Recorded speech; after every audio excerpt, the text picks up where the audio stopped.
bienvenidos a este viaje al pasado, donde exploraremos la fascinante historia de la conquista de México, una historia llena de contrastes, de resistencia indígena y de la implacable expansión del Imperio Español.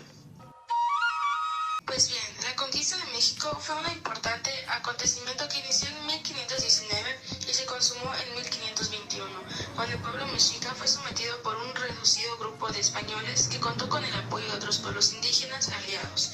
Fue una de las consecuencias de los viajes de exploración que siguieron a la expedición liderada por el navegante genovés Cristóbal Colón, quien gracias al patrocinio de los reyes católicos llegó a América en 1492, cuando planeaba alcanzar el continente asiático por una ruta alternativa. De hecho, se caracterizó por involucrar negociaciones, alianzas militares y un despliegue de violencia desmedida que tuvo como protagonista a las tropas españolas comandadas por Hernán Cortés, así como sus aliados tlaxcaltecas y a sus enemigos mexicas. El resultado fue no solo la conquista del Imperio Azteca, sino la aniquilación de buena parte de la población indígena de Tenochtitlan. Los españoles contaban con armas de fuego, armaduras y caballos, además de lanzas, espadas y ballestas. Los mexicas usaban lanzas, arcos, dardos, escudos y otros artefactos. A pesar de esta ventaja tecnológica de los españoles, las razones de la victoria parecen vincularse también con el aprovechamiento de conflictos preexistentes entre las poblaciones del Imperio Azteca, la introducción de enfermedades y las decisiones estratégicas y tácticas de Hernán Cortés. Este logró su objetivo de conquista mediante diversas estrategias. Desobedeció las órdenes de su superior, el gobernador de Cuba, Diego Velázquez de Cuéllar, y tomó la iniciativa de la conquista. Estableció alianzas con algunos pueblos indígenas que estaban desconectados o enemistados con el gobierno del Imperio Azteca, especialmente los tlaxcaltecas. También forzó a otros pueblos indígenas a combatir contra los aztecas. Obligó a su tropa española a luchar en el continente tras perforar sus barcos con el objetivo de evitar cualquier deserción.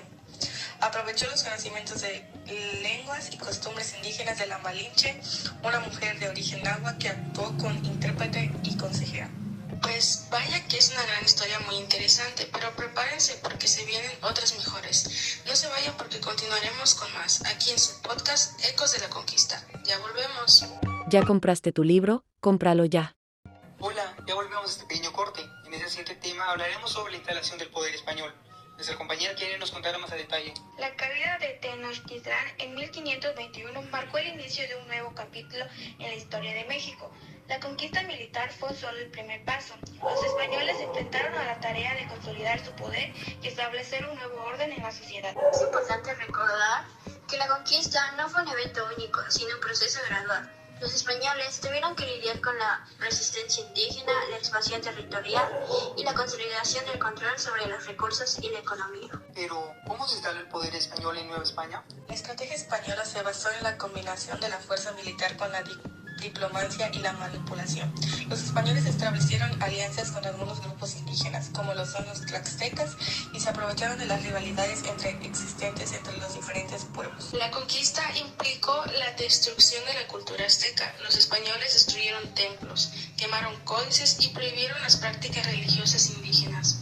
La imposición de la religión católica fue un elemento fundamental en la transformación de la sociedad. Durante los 300 años que duró el reinato de la Nueva España, el comercio se desarrolló en productos americanos que no se conocían en Europa, así como mercancías de este continente traídas a América. Cabe señalar que los conquistadores trajeron a sus familiares y otros españoles para poblar el Nuevo Mundo, y junto con las personas llegaron plantas y animales desconocidas en este continente. Entre las plantas importadas pueden mencionarse el trigo, con el cual se elaboraba el pan, y entre los animales como los caballos, las vacas y las ovejas.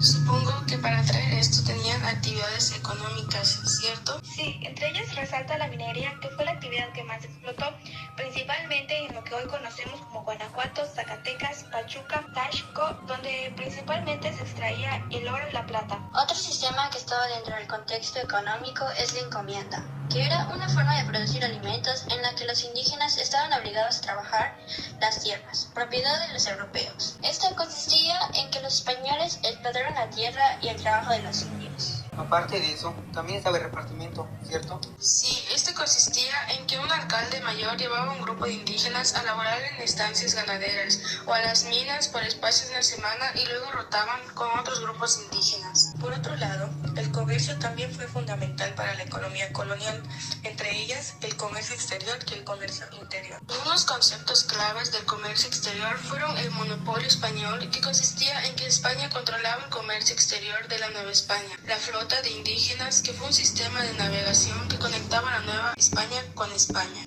Por otro lado, unos conceptos claves del comercio interior son los mercados locales y regionales, las ferias y mercados donde eran lugares de intercambio de productos, el comercio de productos básicos como el maíz, frijol, azúcar, tabaco, etc. Por último, hablaremos del tema de las reformas borbónicas.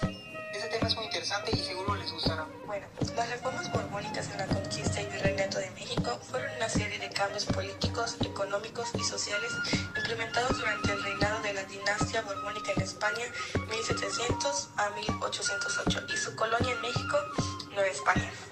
Estas reformas tuvieron como objetivo modernizar y centralizar el poder en la colonia. ¿Tuvieron algunas causas en las reformas borbónicas? Sí, de hecho tuvieron tres causas, las cuales fueron el declive económico y político de la colonia, la influencia de las ideas ilustradas y por último la necesidad de fortalecer el control español. Con todo esto, igual tuvo reformas clave, como la reforma administrativa de 1700 a 1750, la reforma fiscal de 1740 a 1770, la reforma económica de 1750 a 1800, la reforma militar de 1760 a 1780 y por último, la reforma educativa de 1770 a 1800.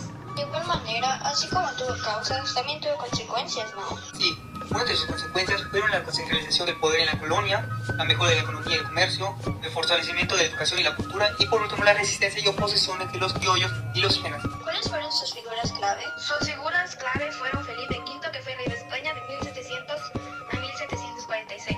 También Fernando VI, que fue rey de España de 1746 a 1759. Seguido estuvo Carlos III, que también fue rey de España de 1759 a 1778.